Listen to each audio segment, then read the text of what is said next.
Richard, what's good? Uh, I guess lately been playing some video games, writing some code, to writing some code that does like some peer-to-peer connection stuff, so that like computers.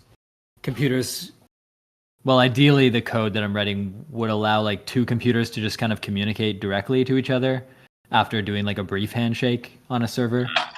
And I'm using like a library for it, but I want to like add some code that makes it so that like say you have like a group of people that are all connected in like a multiplayer sort of way.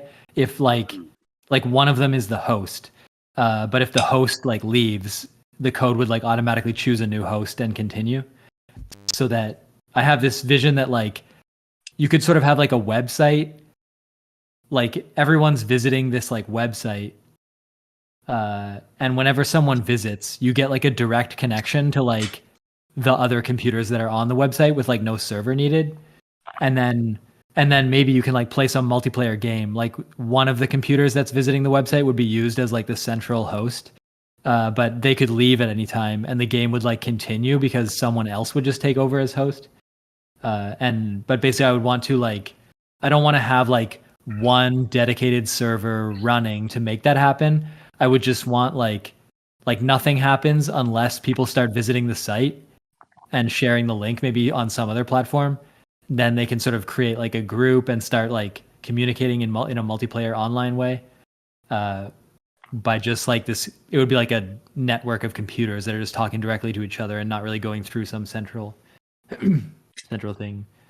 But I don't know, it's maybe not really like a practical thing. It's just like for fun to see if like because I like this behavior of it's almost like a little swarm idea, like just having like a thing that's getting popular is like alongside fireworks shows there's like a cloud of drones, and I think to some extent like those drones they're all sort of communicating with each other and reaching some kind of like consensus as like a swarm. And we don't really have the technology yet, but it would be cool if like another swarm of drones could just like join that swarm, like clouds of drones could like join each other, uh, and just kind of merge together into one swarm, and then they would have like a leader that's like giving them directions. And if the leader drone is like taken out, then another drone would just take over, and they would all agree on the new leader, and it would like continue.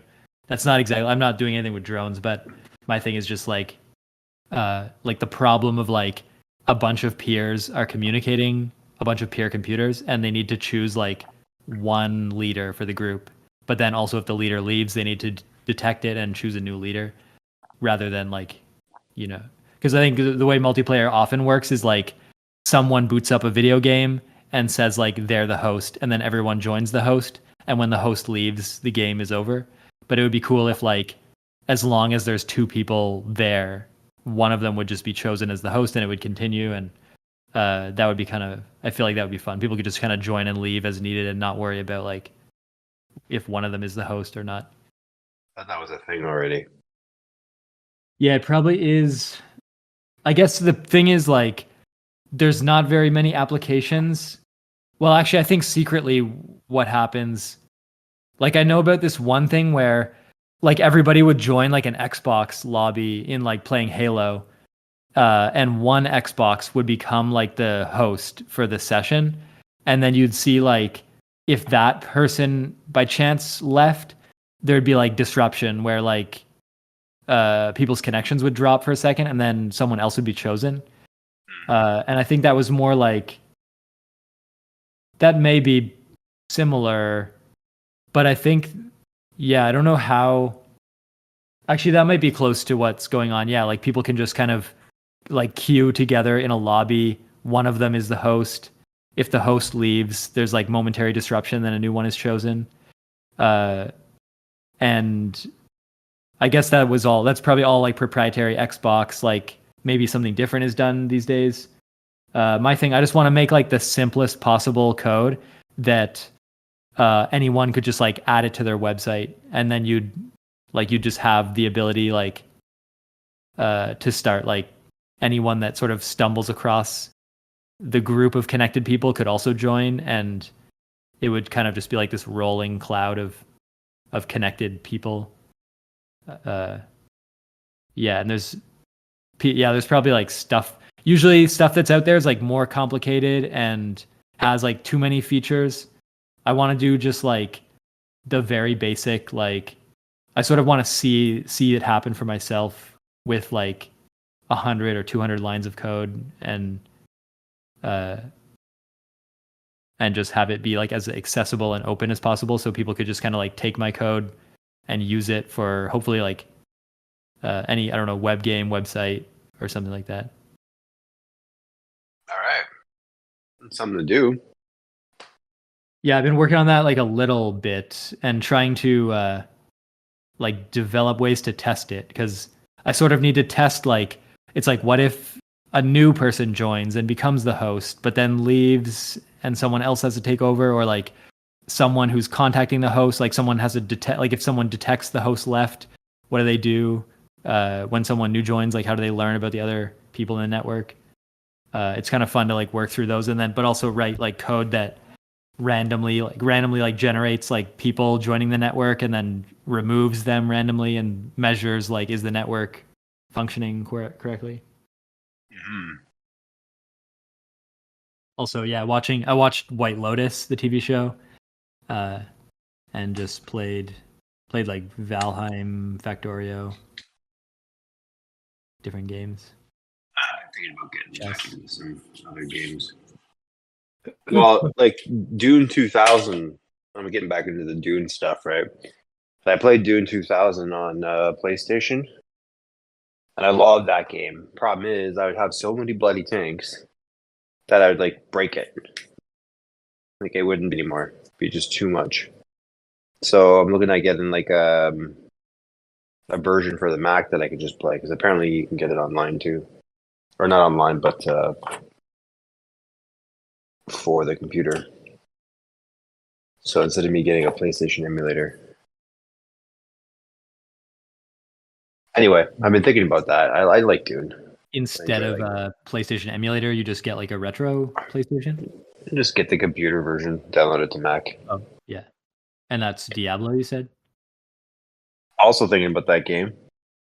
I got to like the legendary difficulty 3rd tier without cheating by myself. And that's like the first Diablo? That was 3, and that was Yeah. before like the DLC and stuff. But I had an ice sorcerer, and I picked basically a theme, and I went pure ice instead of like pure fire, pure lightning, or a mix and match of stuff because you can like change how your skills evolve and they do different things. And ice is like more defensive, I think. But there's an ability that like slows down the herd of enemies so they can't really like hit you. So you can like kite them, smoke them with the blizzard and like all your dots and AoEs, and then like you're just kiting all day long. So you can take on like countless enemies and be fun. But I saw people who had like hacks and shit, and they're like ridiculous DPS because it's just they broke it. Anyway, but I was thinking about Diablo 2, but that game got really repetitive. Yeah, there's like those games are like you do like runs in dungeons. Maybe the dungeons like change a bit each run or something, and you're grabbing equipment. I progressed like through the story, right? I don't know about DLC or anything like that, but you progress through like different chapters of the game. Yeah, I think I've played like various like clones of Diablo. There was a game called like Baldur's Gate 2 that you like did sort of running through dungeons. It's weird that like there's a game called like the game I'm thinking of is like Baldur's Gate 2 Dark Alliance for like the GameCube, and it was you were sort of in this like little village and you could go down into the sewers and like fight enemies in the sewer and then go back and buy like stuff from a shop. But then it was weird that Baldur's Gate 3 is like this like really immersive like story experience. But I liked having in Baldur's Gate 2, it was like you had like control like a controller that you wherever you move the joystick, like your character walks, and then when you press a button, they attack. And that's kind of the combat that I like, where you can sort of like deke out enemies by running and jumping, and then when you attack, your character attacks, it feels like more immediate. Ah, Sometimes in Diablo, it's like you gotta mouse. play Dark Souls. What's that? Yeah, Dark Souls.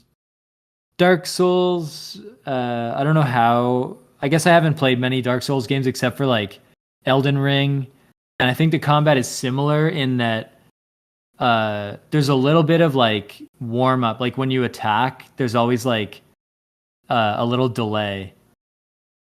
I like it when like the time between like doing damage to the enemy and pressing the attack button is like as immediate as possible, and then also that you can sort of like cancel the animation and like run or jump away or roll away.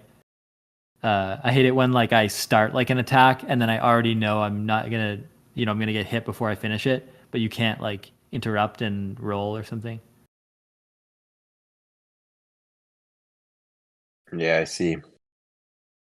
Sometimes it's almost feels like in some games it's like problem solving where it's more like it's like the enemy is distributed in this area and you can to some extent like sneak up on them or like get in the first hit or and then if it like things can go crazy a little bit and maybe like a bunch of them are chasing you, but if you run in like a circle, they can't like they sort of follow you in a circle and you can like cut a corner of the circle, hit the last guy in line, do some damage, and then start running again, and that way you can like get in hits, but they can't necessarily like you can take out like a whole swarm by just like circling a bunch or something.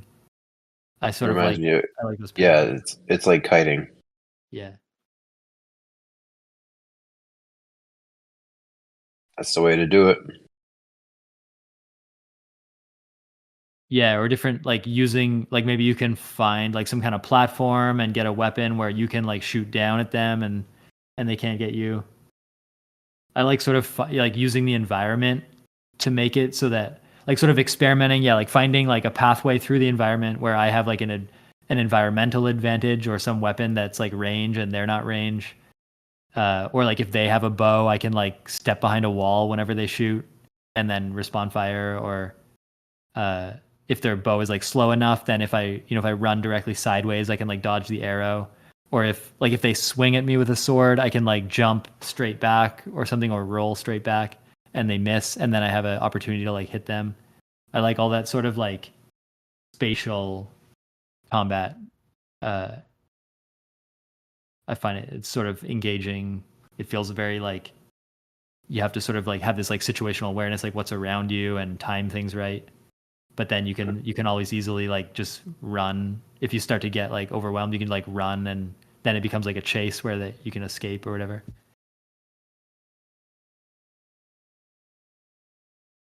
All right. Yeah. Well, I'm hoping with my Costco rewards, I think I'm at like $700-800 for 2024. I'm gonna go buy a PS5 again. This will be Oh, my third one. this is like a Uh, Costco cashback thing. yeah, yeah. I've given my other two away. I'm looking at my first one right now because I'm at my buddy's house. I gave it to his kid just for shits and giggles. He was like, "Am I dreaming right now?" I'm like, "Oh man, it's yours." A PS5. Yeah, That's pretty crazy. and I Yeah, I give. haven't followed. PlayStation is one of the consoles. I think only once when I was a kid we like rented a PlayStation for a couple days. Other than that, I had like all the Nintendo consoles and the Xbox 360. But PlayStation, any games like for example like Final Fantasy and stuff, I always associated some of those games like God of War like as PlayStation games. So I would never like play them, and I never really followed the PlayStation like cycle of consoles. I don't really know currently. I've stopped following Xbox too. I just do PC gaming now, so that I have no idea. I sort of lost completely track. I only know that like the Switch 2 is about to come out because there's like various games maybe that me and my wife like to play like Mario Party and stuff. But I have no idea. So PlayStation 5, that must be like a yearish ago did that come out or Was there like a PlayStation 5 Slim or Pro or something that came out? Yeah, I don't know about Pro. There's a Slim now, which is what I'm gonna get. Well, my second one was a Slim. Maybe they'll have like an Ultra Slim by the time I get it. Who knows? But I am thinking, like, if it seems like you can have a great gaming experience on the computer, Yeah, to a and you certain can extent. hook up a controller and play just like it's console. Yeah, there's a couple games I just use. I wish I had a wired controller though. I hate like this wireless having to restall the batteries. I have a Uh, I think I have like a PlayStation 2 controller and an Xbox 360 controller. The PlayStation 2 controller is like wired, which is nice. But typically I just play with the Xbox controller. It just automatically connects and different Steam games support controllers. But I like to play with the keyboard whenever possible because if you're playing, like, you can just boot up a game whenever you feel like it. You already have the keyboard there, and then when you stop, when you just like you can like exit the game and do something quickly, or like watch a show and then re-enter the game. And it's nice to just have like the same input method, like keyboard, mouse. It's like nice. yeah, Yeah, just go there's right into something the game. called duping.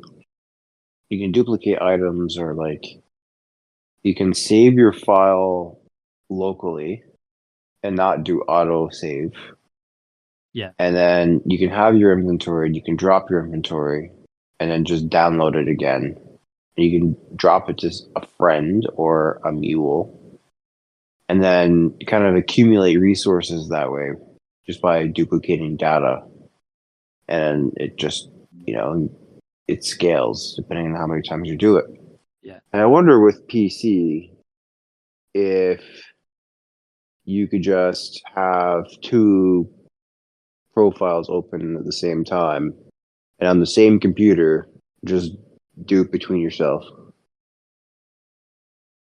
Yeah, some games. I've seen games like Valheim, for example. Like, there's like a world save file and a character save file, and yeah, you can sort of find. You can turn off cloud save. You can go into the directories, and you can like find the world and the player files and like copy them and duplicate them. And like as a player, you can like go into, like, usually I have like one player character, and I copy the world a bunch of times, and then I go into each world and I grab the same stuff to like duplicate the items. But I Hmm. think sometimes like if the game is running and you modify the file, it may have like already read the file. It may just like save over it next time you close the game. Or Hmm. if the game is running and you duplicate a file, it might not like detect the new world file until you like exit the game and boot it up again. Then it'll find like the world files. So there Hmm. is an element of like you have to keep like closing and opening the game. But there's tools like, for many games I've found like tools on the internet that will like read a save file and let you like switch, like change the item counts, and then it will just like let you download a new save file with the alternate numbers, because it just like parses and then regenerates like the save file. Really?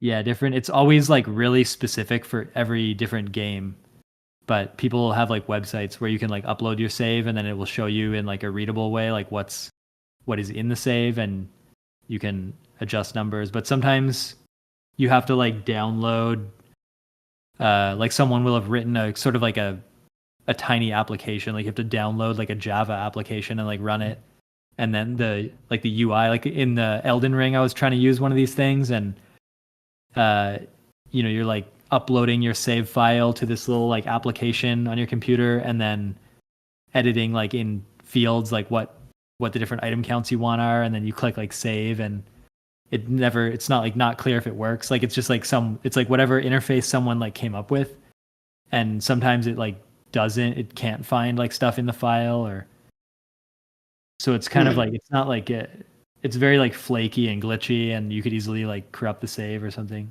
so you always have to like have all these backups. I wonder because like I have the Mac the brand new MacBook Pro M3 or M4 processor. Yeah. Like, I'm wondering if that's powerful enough to play video games. I Yeah, mean, it's uh I think one thing, like the M3 is like the CPU, and so it has some capability, and then the other component is like the graphics card. A lot of games, like things that need to process like high resolution, like 3D models and lighting and stuff, they rely on like a graphics card to do like bulk like computation for every pixel. And sometimes that, like to a certain extent, like the CPU is so fast that it can like handle enough, and maybe if you just reduce the graphical settings a little bit, then it's good. But sometimes that, for games that are like very graphically intensive, like the CPU gets really hot and it's definitely not very efficient, but sometimes it works. But yeah, that's the one thing about like these laptops are like so slim. Uh, like, as if you look at like the top graphics cards, they like don't even fit in like regular desktop seat like PC towers. Like sometimes you have to have like an extra wide tower or modify your like PC case just to fit like the size of the graphics card in, because it has like, it's got fans, uh and it's like a huge like rectangle. So then a lot of those thin like MacBook laptops, they're just like optimized for like battery life, and maybe they have like built-in graphics. They don't have like a separate chip. They definitely don't have like super amount of cooling. So, so but the yeah, answer they're is pretty. no. They wouldn't be able to handle Oh yeah, it's so graphics of current games. yeah, But they're great for the emulators that I like to download. The basic games. yeah. It's weird. Graphics are. I wish there was like a more clear answer sometimes with graphics. Like if you want to know like certain PC layouts and how they would handle certain games, you never like can get like a for sure answer, because then like maybe it like work, because even you can like boot up the game and it like works, but then you enter like a different area and it starts lagging, or it gets like really hot over time, or something. So it's like there's never like a satisfying like yes or no answer or something like that. But it would be fun. It's kind of cool. Like it would be neat. Like I like having like very slim like laptops, but it would be cool to have like a just like a tower with a bunch of graphics cards in it, that like that's where the processing is done, and then it like you connect your laptop to like a large cable like to this tower, and that like enables it to do like more graphics intensive work temporarily. Exactly. Yeah.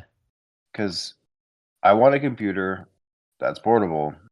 And if I'm going to play some video games, it's likely at home when I'm chilling. It'd be nice to bring it with me, but it's not it's not a must, right? But I want to be able to do other things on the laptop, edit files, open email, basic stuff, watch Stremio. But yeah, it's like what you're saying, that'd be really cool if we could do that. Yeah. Yeah, there's something about like even like just the speed, like the time that it takes the data to get through the cable would introduce like lag. And if you're playing like a very input sensitive game, then it may not be as like fun as a, like if the graphics card is like in the PC case, then the distance between the input and everything is like milliseconds. But then if it's like through a cable, even if it's a short cable, it could introduce like too much lag.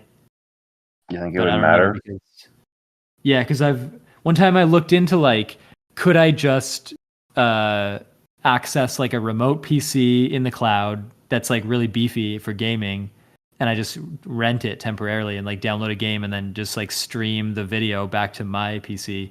And you can like look up like what is like the round trip time from like my house to like whatever data center like the PC is in, and depending on where you are, like it'll be like 100 milliseconds to like could be like 1 second, and if it's like less than like 200 milliseconds, then it's like feasible. But some games, like if you move your character, you don't want to wait like zero point 0.5 seconds to get like a response, and you might have Yeah. to if you don't have like. So then you need like you need like some kind of fiber optic connection like directly to the wherever the data source is or the computer is in the data center. But yeah, but that's what I That wish has we had. I wish there was like I wish you could like I just wish like every apartment building had like a direct line of sight beam to like the nearest like computer rental place, and then like there'd be like it would be like a stock exchange like microsecond like latency between like my house and somewhere where I could rent like a powerful computer, and then just like my computer would just be like a screen that like receives video and takes input from like the nearest like supercomputer or something. okay. Have you ever heard of Stremio? I think maybe. I want you to look into that for me because I think that might be what you're talking about. They have like Yeah, seedlings or sometimes something. People who like have their computers and they like allow you to, I don't know, like stream the video from them. It's yeah, actually pretty streaming interesting. video is not so bad. Like you're just receiving the video, but if you need to do input though, like if Yeah. you click a button, yeah, it's like the round trip time from when you like click the button to when you get the response. Yeah, so if it works for Stremio, if you have a good enough internet connection, I wonder if you can like build off that. Yeah, I think though, like because if you click like play, well, I guess as soon as you say you want to watch a video, it starts like sending the video to your PC, and then whenever you have like a tiny amount of local data like buffered, it can just sort of like play the game like play the video locally. But the problem is like in a video game, uh, like you may be like running down a hallway in a video game, and like when you press the A button, that's when the character needs to jump. But then there's no way to like, uh, yeah, I guess like the game can't really predict in advance what it needs to show. So then you can, if you like hit that button, then all of a sudden you need like a bunch more data from the remote computer like immediately, and it didn't have a chance to like get that there in advance. So I feel like things that are interactive like games, they need like a fast round trip time. But then these like streaming service, they could have like a slow round trip as long as they can like send data over time at like a rate that uh can like get you the video faster than you're like watching it basically. And yeah, Interesting. but then there's yeah. But one time I visited this website one time that was like a gaming PC rental website, and it had you could put in your postal code and it would tell you like, is this going to work for you? Because it would detect like how far are you from the data center. Huh. So PCs for hardcore people then, basically.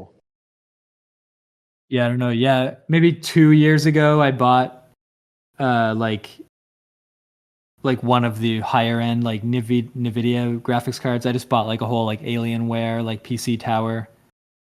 And that's been good for like a couple of years. It's definitely like the fan goes on, it puts out like a lot of heat whenever it's doing anything. But Mm-hmm. it's been able, and I don't know, I haven't played like super intensive graphical games except like Elden Ring with maybe a couple like not the maximum settings. And it's kind of been good for that. But then I wonder like what do I do like as soon as this PC is like not good enough, it's like I don't want to buy like another. I don't want to try to like figure out if I can upgrade just the graphics card or like I have to like clean the fans or something, or buy like a whole new PC that's kind of like too expensive every couple of years. it's nice to have like I like the idea of consoles where like there's like a guarantee where like these games will definitely work every time, and then maybe there's like a $800 to get the next update, and there's like no uncertainty. Yeah, Ideally, it's all self-contained. yeah. Yeah, I like that. It's simpler.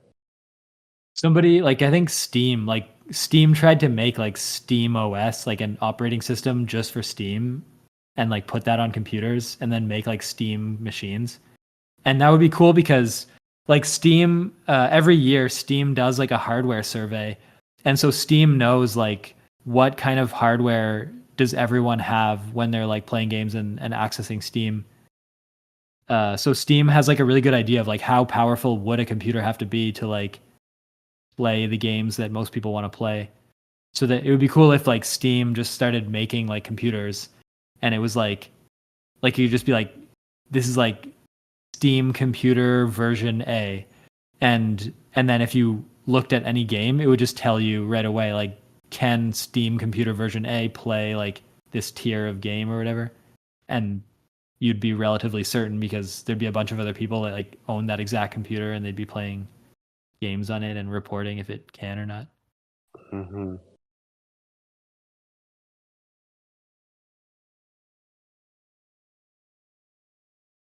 But yeah, sometimes I enjoy playing like games that don't have like it's fun to play. It's fun to play like a slightly old game that has like decent graphics, but nothing that like pushes the graphics too far, and then just feel like it's running really fast and stable,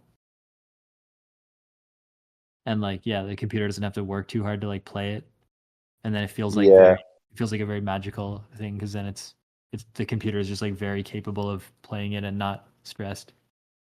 I'm excited to play Dune with my computer because yeah, I would seriously, I'd break the game, but before then it would like slow down and then speed up, and it's a tactic game, right? Like it's one of those real life strategy games or something.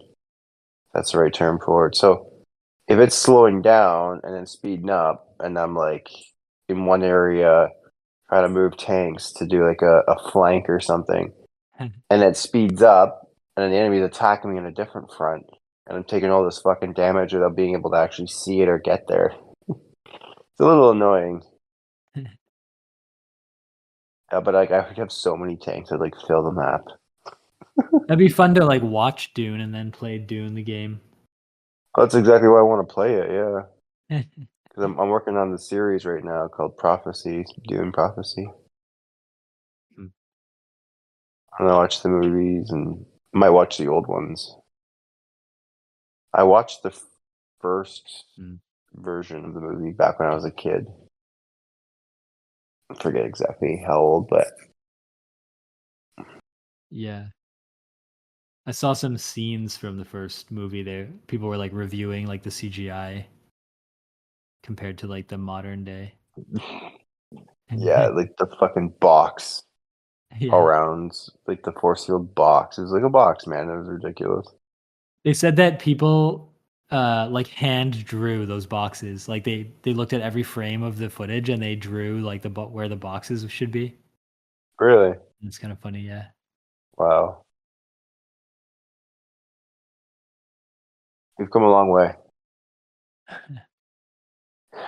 don't know. I'd say they're all great creations. Not every game is a great creation, but like I played God of War, the what was it, Ragnarok, or the Mm. first and second one. You just like the gameplay, the story, you get really immersed in it, the music, and it's something to do. Like it's something to look forward to. But I'm Did you ever finding like, see Oh yeah, go ahead. mhm. I was gonna say, I'm finding like excessive gaming is a form of like escapism, Oh yeah. a coping mechanism for a lot of people. Not exactly healthy. Yeah, I listen to like games review podcasts and like games news podcasts, and there's people that are like games journalists and their whole job is like playing every game and having an opinion about it. and they're very passionate about games. And sometimes I listen to those podcasts and I just think like I actually don't understand these people. Like how do they play every new game that comes out for hours and like before bed and with friends and like go back to games and like they never get tired of playing games. And to me it's just like I like to find a couple games and like play them as like a pastime, but I would be so overwhelmed like just like if I was just gaming all day every day with different games. Yeah. I revisited some of the Nintendo games that I tried out, and the only way I could beat Jackal, and Jackal's fucking crazy hard. And Ninja Turtles, the only way I could beat it was by like rewinding time. Right. The only way, because you get hit, you die, you progress through the whole game, you get near the end, and then you get overpowered monsters, and you don't know how to fight them, and they just fucking wipe you out, and then it's game over. And you just spent like 8 hours getting there. And so, like, the only way to really progress for me was to like rewind every time I got hit, and it took off like half my character's health bar. And is the only way. I had to rewind so many times in the Shredder Mobile, so many times. I got disintegrated by the jetpack minions, just disintegrated. And then I got to like this never-ending corridor of fucking jetpack people with like one character left with a quarter bar of health. And every single possible iteration, like I had to rewind, I probably about 100 times to somehow like dodge past all these fuckers. And then I finally got to Shredder, and I just got lucky in that I found this like really like juicy spot where he like jumps up on a ledge, and then I smoke him with the staff, and I knock him off the ledge. And he jumps back up on the ledge, and I smoke him with the pole or with the staff, knock him off the ledge. And I did that like what 20 times because he just got stuck in that repeat. I don't even know what his move set is. It just fucking cheesed him. That's fun though when stuff like Yeah, that happens. I got really lucky. And Jackal, holy fuck. I beat that game. Not no, I never beat the game properly.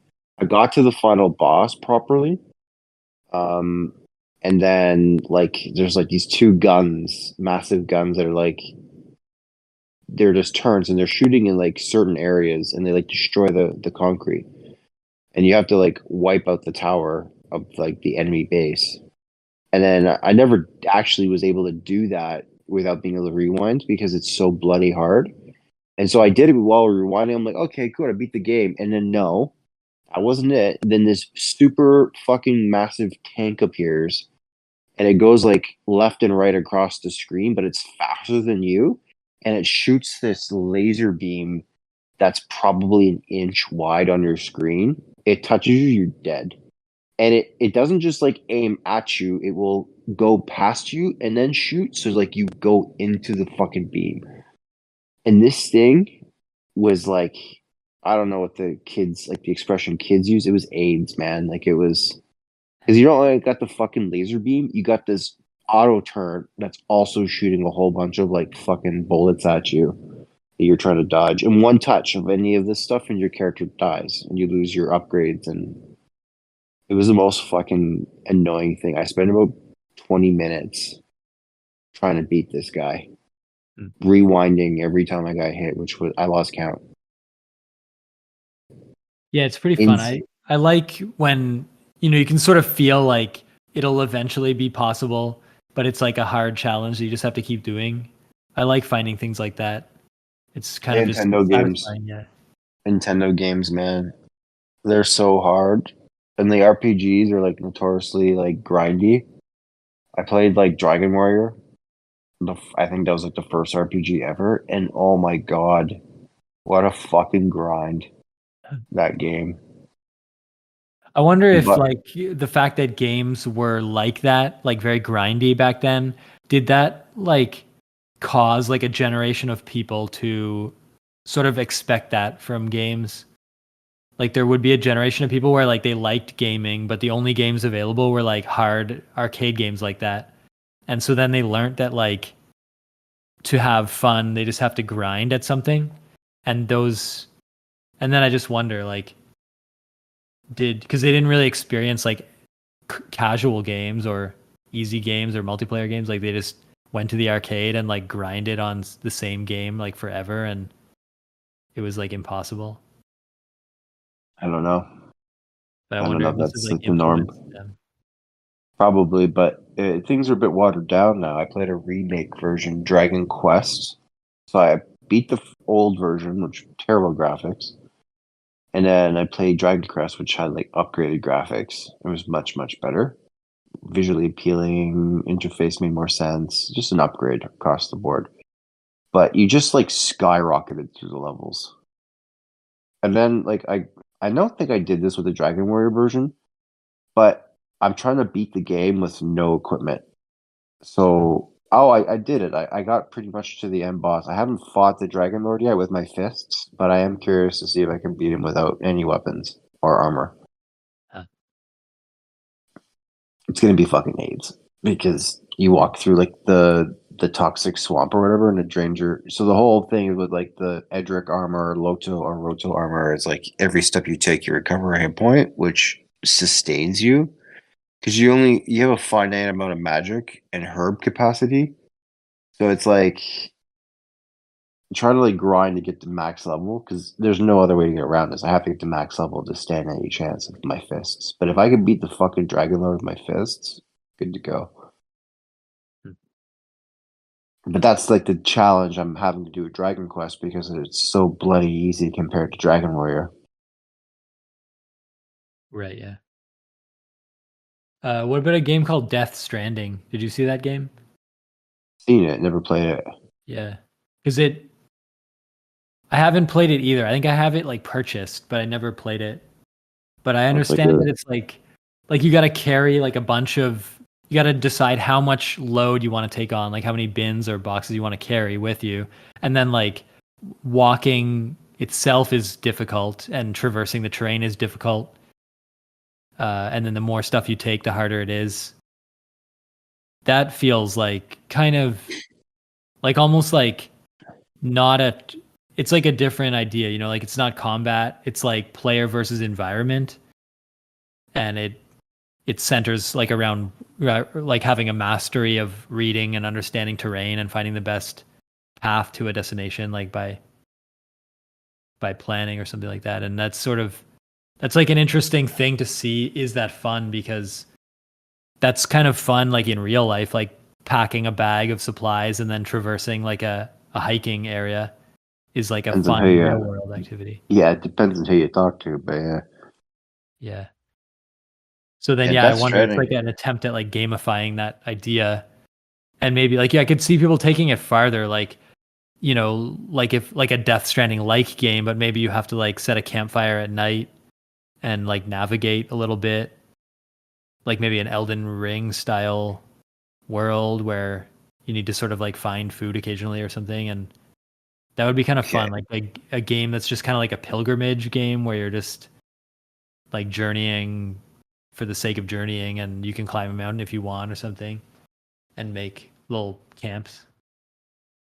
So yeah, I thought about that. Like a game like Elden Ring with no teleporting, and your character's human, mortal, and has to sleep and eat and shit and drink water, and you don't get godly powers with leveling up. You take on the environment, it gets progressively more difficult depending on the regions you're in. But like you you find armor or you can create your own armor. Kind of reminds me of Skyrim a little bit. But like it's very much like it's not like a level system, it's different. Yeah, You're it as would be, powerful as yeah, your gear and your yeah, just the you can gear. acquire you can acquire knowledge on monsters, Yeah. eventually find their weaknesses, do research, like after you kill one, and harvest components. And then like you got to use like tactics. So it's like I played Elden Ring level 1, and it changes how you play. You don't just walk in there and enemies just start fucking smashing you, just like, our bumper spam or R1 spam things to death. You have to be really careful how you play. Yeah. Like every piece of equipment, I go for obviously fashion, right? Fashion souls, but Yeah. I picked a getup that has the perfect amount of poise. I think it puts me at like 52 or 53. So light attacks don't stagger me, but my character looks good. And I ended up picking like the mausoleum armor, the dragon, the banished knight helmet that has like the red hood, and boots and gauntlets and whatever fucking other gear I use. But I've set it up in such a way where I don't fat roll, Yeah. and I have the grafted sword as well to boost stats and like just to be able to like equip the right gear and function. But I rely on items and poison. Well, poison an item, but I rely on like strategy, and I also use rot. So I use like the dragon abilities in Yeah. order to fuck things up quickly. So Mm. it's a different play style because normally I try to break a game as soon as possible by being overpowered and then just annihilate everything in my path without really trying. And this was a different experience, which I liked. Yeah, I like feeling like the environment of the game has like safe areas and harsh areas, and as a player, like sort of learning like what does a safe area look like and what is a hard area, and sort of having like a situational awareness as you move through an area, like what's the danger and how to avoid it. And it's fun to feel kind of like vulnerable in an area, and that you're sort of like passing through like a greater ecosystem, and you're sort of like either going undetected or fighting when necessary to like make progress. And then Yeah. it makes it feel like a very true world where you're just like you're very focused, like you're looking visually in the world for like the danger and the safety, and you're just very connected with the world because those things like matter a lot, like because you can easily die, you can easily find something that will make you last a bit longer. hmm It reminds me of like, so I learned that you don't have to kill everything that you see. And playing Halo and Legendary taught me that. Mm. Because there'd be like blockades of enemies Uh, and Flood fighting the Covenant and whatever else. I'm just like, I'm just gonna go around this shit show. I don't need to waste my ammunition unless I'm in like tight quarters or something, right? Because you can just run out of ammo and just not fucking have anything. And you can get killed so easily, right? So it's like I was more conservative and I really was a selective with the battles that I fought. yeah, But that I learned that from that game, and so I actually applied that to like Elden Ring and other games that I played too, like Dark Souls. You don't have to kill everything in your path. You just run by everything, jump over them, or well, you can't really jump, but like roll through them and skip yeah. the enemies. Get to the bonfire, and then everything's has its back towards you. You just fucking surprise attack everything.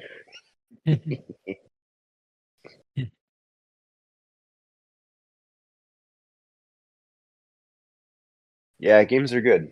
I didn't really play much.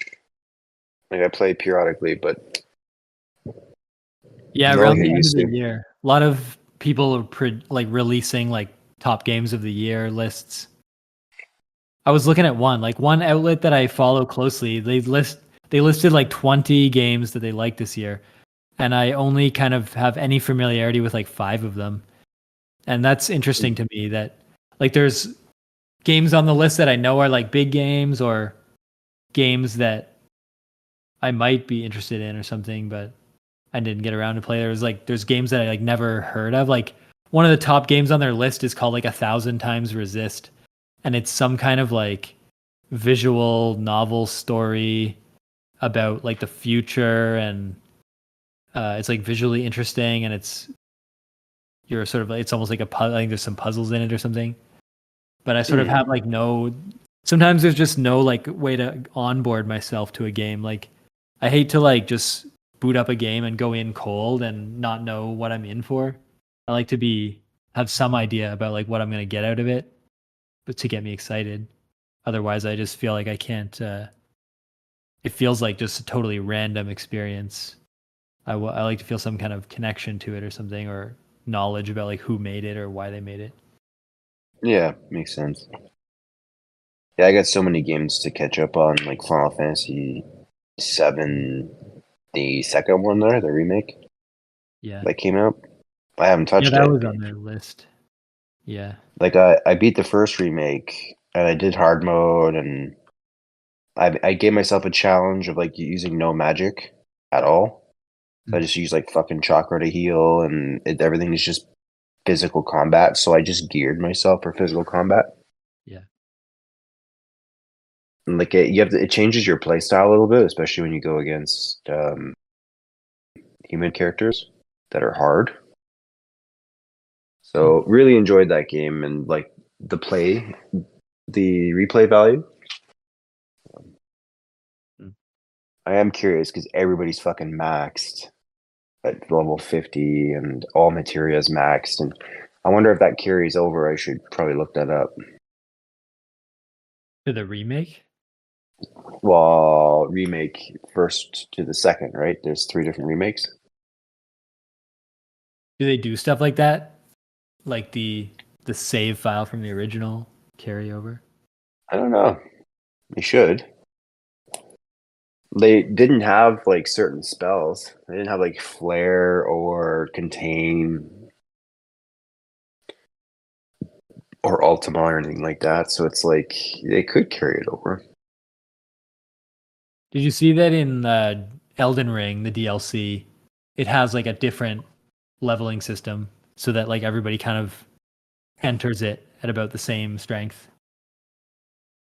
I thought that stuff like that is interesting. Like that's kind of like game design. Like how do you make an addition to a game that some people have like hundreds of hours and some people will be like playing it for the first time, and have everyone, how do you like, choose the strength of the enemies so that such a wide variety of players with different skills and stats can like enter and have like a good level of challenge.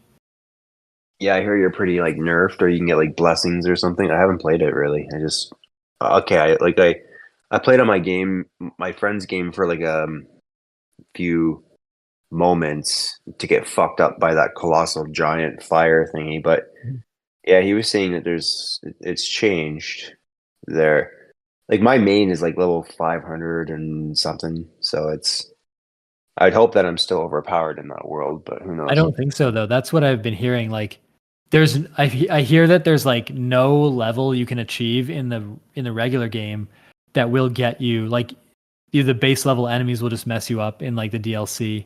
And that was actually that caused some like people in the community to feel like they said it's way too hard because they were expecting like their massively leveled characters to have an easy go, and they were getting like destroyed by just like random enemies. And then they thought this is way too hard, but actually they sort of have an alternate ranking system. There's different collectibles in the DLC that contribute to the stats that matter, and therefore like any player that enters the DLC, regardless of level, will not really be very protected against like the enemies there. Right.